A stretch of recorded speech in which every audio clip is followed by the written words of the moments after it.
კალენდარში ეს თარიღი წითლად მონიშნეთ. შაბათი 25 აპრილი, თქვენი კვირის და შესაძლოა წლის ყველაზე იღბლიანი და გარდამტეხი დღეა. მოულოდნელობების, ინოვაციებისა და თავისუფლების პლანეტა, ურანი, ოფიციალურად გადმოდის თქვენს ნიშანში. ეს არ არის უბრალო ასტროლოგიური მოვლენა, ეს არის თქვენი თვითგანვითარების ახალი, მძლავრი ციკლის დასაწყისი. ურანი გამოუძების პლანეტა, რომელიც ხშირად შოკის მომგვრელი, მაგრამ აუცილებელი შესაძლებლობებით მოდის.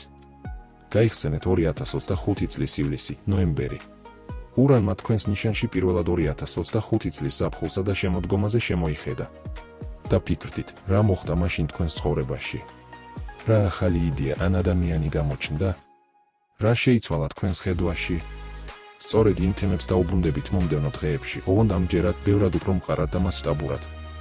ეს ტრანსფორმაციული მოგზაურობა 2033 წლამდე გაგრძელდება. მიუხედავად იმისა, რომ ყველაზე დიდი რხევები და სიახლეები პირველ რამდენიმე წელიწადში გელოდებათ, იცოდეთ, ნებისმიერი მოულოდნელი ცვლილება თქვენი უმაღლესი სიკეთისთვის ხდება. ტყუპებო, თქვენ შედიხართ ეპოქაში, სადაც შეუძლებელი შესაძლებელი ხდება.